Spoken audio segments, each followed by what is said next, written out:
این چیزایی که من واقعا میگم یه چیزی هست که خود شما هم لمسش کردی، یعنی اینکه الان خدایش شما با خیلی از خواننده‌های بزرگ این مملکت کار کردی، با خیلی از اساتید ساز زدی بیرون از ایران داخل ایران و قطعا اینی که واقعا میگم در جهت چیز نیست، میتونن بچه‌ها سرچ بکنن. آرش واقعا کسیه که از ابراهیم فاتیش گرفته تا بیاد ناصر رضایی، تا بیاد این وقت آقای افتخاری با گروه مولانا، با سالار عقیلی، با خیلی از بچه‌ها ساز زده و با خیلی خواننده‌های بزرگ نشسته. جدا از اینکه خودش هم بسیار صدای زیبایی داره. عذرخواهی میکنم. نه عزیز دلم، جان دلم.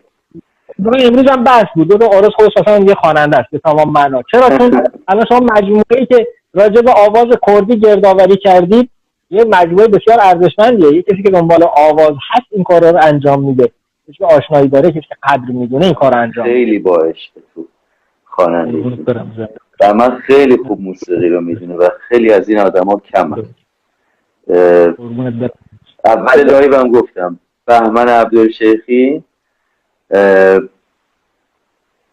یکی از بهترین خواننده های ایرانه. قطعا کمترین آدمی مثل بهمن دوباره به دنیا بیاد.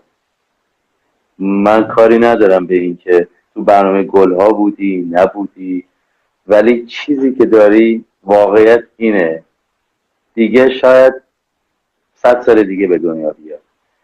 از نسل استاد ایرج بهمن، از نسل استاد تاج اصفهانی. از من پرس و شور عاشقی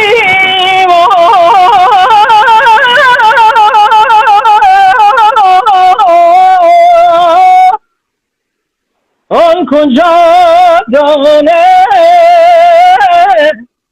که درد آشام نیز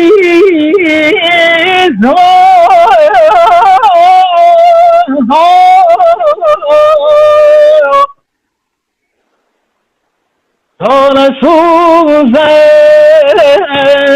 بر نیاید بوی او پخته دانه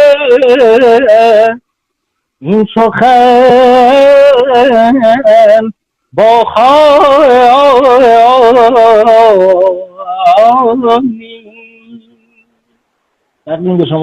امروز داشتم صحبت میکردم گفتم اگر که با آقای قاسمی، چون توی لایو منم فکر کنم هست داره ما رو میبینه، توی ماشین صحبت میکردیم، گفتم که من اگر 4 نفر رو بخوام در موسیقی ایران انتخاب بکنم این بزرگه، این وسطی آراس رجبیه و قربونت برم من نازنین من.